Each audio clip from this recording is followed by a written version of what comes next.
Apprendre à surfer sur ses émotions sans se noyer. Imagine que tes émotions, c'est un peu comme la météo. Parfois, c'est grand soleil dans ta tête, et d'autres fois, c'est un gros orage de tristesse ou de colère. Se détacher émotionnellement, ce n'est pas devenir un robot insensible. C'est plutôt comme apprendre à être le capitaine de ton propre bateau. Tu vois les grosses vagues arriver, mais tu sais comment les naviguer sans chavirer. Le bon détachement versus le mauvais détachement. Il y a deux façons de se détacher. Un peu comme dans Star Wars, il y a le bon et le mauvais côté de la force. Le super pouvoir, le détachement zen. C'est quand tu choisis de prendre un peu de recul. Comme mettre des lunettes de soleil.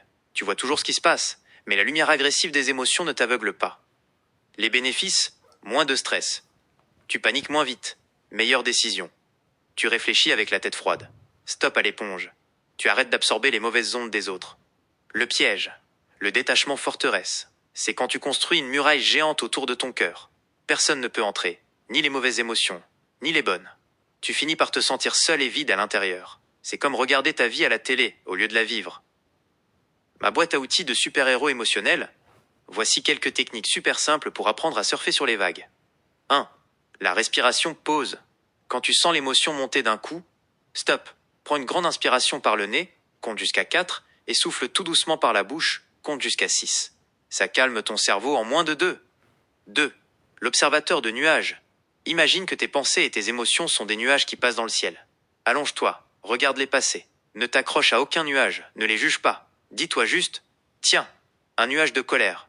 Oh, un nuage de tristesse. Et tu les laisses continuer leur chemin. 3. Le détecteur de balivernes.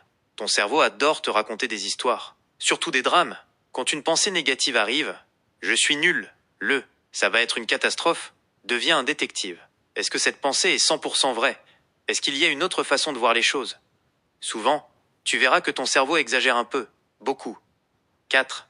Le gardien de ton jardin secret, t'as le droit de mettre des limites. C'est ton jardin intérieur. Si quelqu'un y jette ses déchets émotionnels, tu as le droit de lui dire gentiment « Stop, ici c'est mon espace ». Savoir dire non est un super pouvoir. Quand appeler des renforts? Si tu as l'impression d'être coincé en mode forteresse, que tu ne ressens plus rien, ni joie, ni tristesse, et que tu te sens déconnecté de tout, c'est peut-être le signe qu'il faut un petit coup de main. Parler à un psy, ce n'est pas un signe de faiblesse.